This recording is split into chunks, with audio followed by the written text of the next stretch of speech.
Paano mo itutuwid yung nakasagad na kanan? So dalawang tuwid ng logo. Sige, go. 1, 2. So yun 100% tuwid yan, no? Yan talaga siya.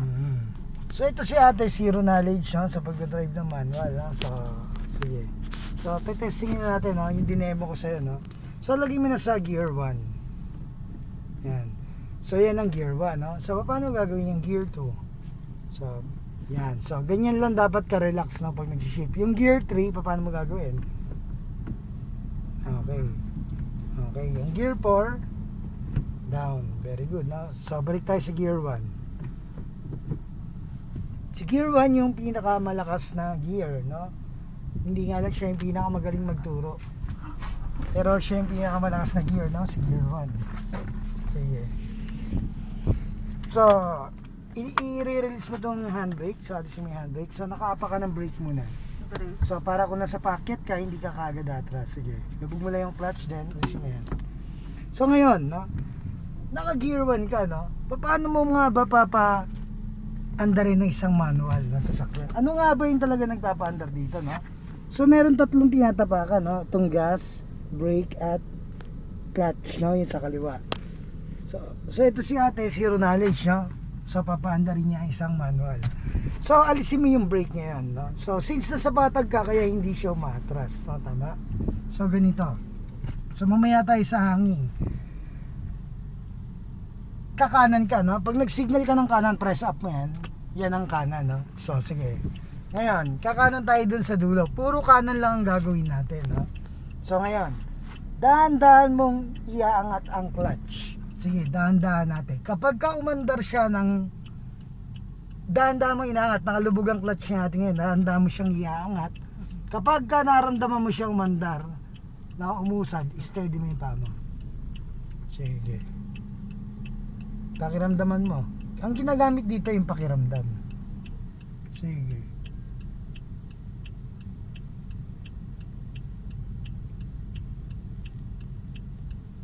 Sige.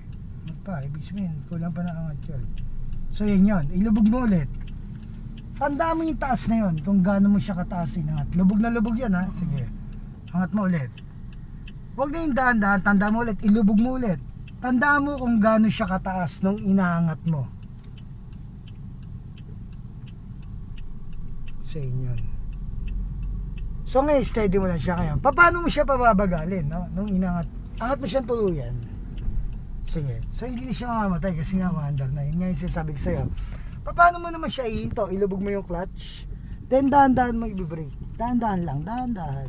Yun nga yung sinasabi ko, no? So para makuha nyo yung smooth na brake.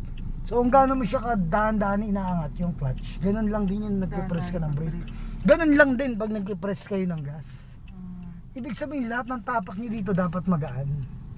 Nakuha nyo? Again.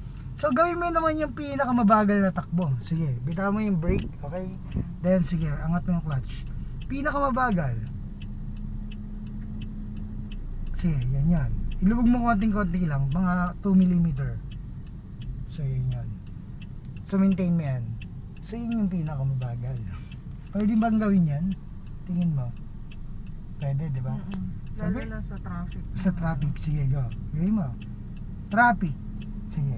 Andar ng mabagal, usap pagong. Bumibilis ng konti? Bumabagal ng konti? Bumibilis. Bumabagal tayo ngayon. Okay. Sige, umaangat ng konti, bumibilis ng konti. Sige, angat mo, dahan-dahan. Angat mo pa. Okay. So, iliko mo. Then, lubog mo yung clutch. Iliko mo. Iliko mo na iliko. Yeah. Then, babalik mo na yan. Angat mo yung clutch konti para umandar siya. Lubog mo ulit pag bumibilis ng gusto. Para hindi ka sumemplang. So ganun yan. O ngayon, hayaan mo siya kung sa umandar. Bitaw mo na yung clutch. Okay. So di ba umandar siya? So ngayon, ang aarali mo ngayon is yung liko lang. Sige.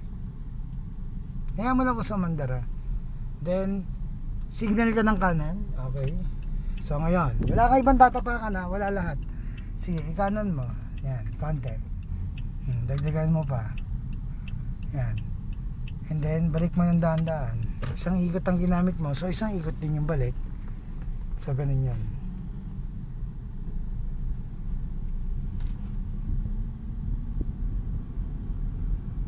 Lubog mo yung clutch. Pakiramdam mo, ano mangyayari? Bumagal, di ba? Angat mo ulit dahan-dahan. Sige, bitawan mo na siya.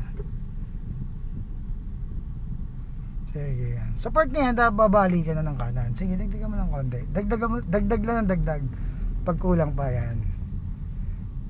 Then balik mo. Ganun kasimple yun eh. Hindi naman na namamatay yun kasi pag umaandar. Yun kasi hindi nyo alam eh. So kung ano pa yung natatapakan nyo, di ba? Tama? Oh. Ganito kasimple huminto. Lubog mo yung clutch. Paka mo yung brake. Stop. So stop. Oh, nagkahintuan. Ganun kadali. O ngayon bitaw mo yung brake. Daan-daan mo iangat yung clutch. Pagka gumalaw siya, steady mo. Hindi siya mamatay kasi diniretso mo eh. Tama? Lubog mo yung clutch. Start mo ulit. Di ba sabi ko sa'yo hindi naman gano'n ang pag gano'n. Tatandaan mo yung biting point mo. Sige, go. Angat. Yan. Di ba? Kailangan steady ka muna dyan. O, tsaka maligo. O, bitaw mo na yung clutch. O, tsaka maligo lang. Dagdagan mo pa. Yun. O, dagdag pa nga. Okay, then balik mo na. Balik mo ba?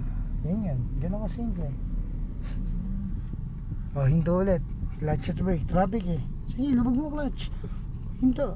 Huwag ka matakot. Pag sabi kong hinto, hinto. Hindi dapat, dito dapat alam mo yung ginagawa mong galaw. No? Eh paano kung babangga ka na, may mababangga ka na. No? Pag sabi kong hinto, hinto. Clutch at brake are requirements ng full stop. O then, andar na mabagal, traffic. Traffic eh. So kailangan ko iusad pagong. Diba? Start mo ulit. Namatayan ka. Sumobra ka sa biting point. Yun. Di lalo na kung nakasapatos ka, di ba? So yung dyan pa nga lang, hindi mo na maramdaman eh, no? Pakiramdaman mo. Hindi ka pwedeng sumuway doon, no, sa rules ng manual, no? Ibig sabihin, direction default, oh. Lubog mo clutch, hinto mo ulit, traffic, hinto. Brake, traffic eh. Nangyari ba yan? Yes. O sige, bitaw ng brake. Okay, andar ulit na mabagal. Okay, steady mo lang. Okay, traffic, hinto ulit. Clutch brake. Huwag matataranta, di ba? Simpleng galaw lang yan, ha? Tingnan mo. Simpleng galaw pa lang yan. O, tingnan mo, di ba? Kung ano-ano na gagawin mo. O, galaw na mabagal lang. Steady lang. Alisin mo kasi ang kaba, no? Hindi kailangan ng kaba eh. O, bitawan mo na yung clutch, tuluyan. Okay, sige.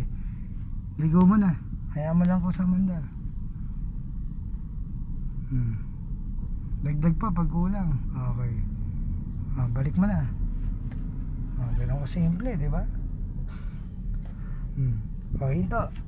May bumaba sa tricycle, hinto. Clutch at brake. Yun ang pag-brake dapat. Okay. Usad bagong. Okay. Okay, bagal lang konti. Ayan, oh. Kaya ni ate yung galaw eh. Di ba? So, konting ngiti, no? Lalagyan ng ngiti kasi etong pagdadrive, no, nagiging masungit ang mga driver. Paano? Lagi na lang nakabusangot ang mga mukha. No, sige, angat ng clutch konti para umusad siyang konti. Tandaan na pag-angat. Lubog mo pagka bumilis ng gusto. Lubog mo clutch para maibalik mo yung manibela mo. Sige. Sige, angat mo yung clutch. Tandaan, angat yung clutch. Sige. Okay, hayaman ako sa mandar.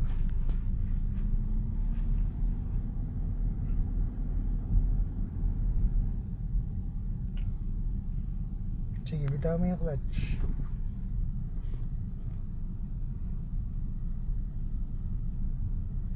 Sige, masterin mo yung pag-ikot ng kanan. Discarte mo.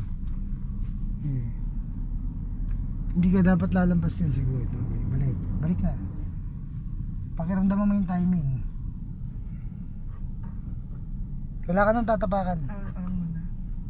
Mag-aaral ka lang lumigo. Signal ka ng kanan, ha? Tsaka relax mo ng sarili mo. Sige, press up. Hindi ka relax eh. Yan. Baling ka na yan. Okay. Ikot, dagdag pa. Ganda mo yung pag-ikot ng manubela. Yan. Yan, balik. Relax lang muna. Up. Kulang pa. Okay. No? So, yun lang muna gagawin mo. Asap na ma. Puro liko.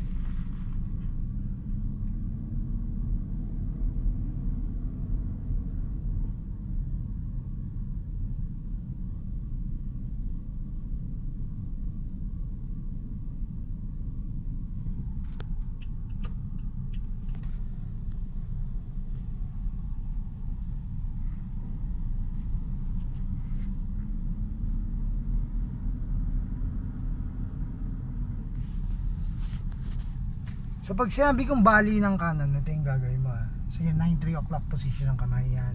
Sa baling kanan, yan yung bali. Kalahati lang muna. Kalahati. Yan yun, oh. Then paglampas ng mirror mo dyan, palampas na, kumakanan ka na ng kumakanan. Sige, then, bumabalik mo lang yan. So, tawid mo na yun. So, ilagay mo sa 9-3 o'clock position ng kamay. Yan, yan yung 9-3. Pantay mo. Yan. So, ganito yan eh, no? Kapag gusto mo pa lumapit sa gutter, ganyan, babali mong kanan, then babali mong kaliwa, then tsaka mo itutuwid. So yun yun, para mabalanse mo. So okay, bali ng kanan. Okay.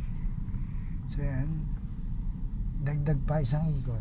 Yan, sige isang ikot, buhay mo. Yan, then balik na. Pabalik mo talaga yan ng time na tumuwid.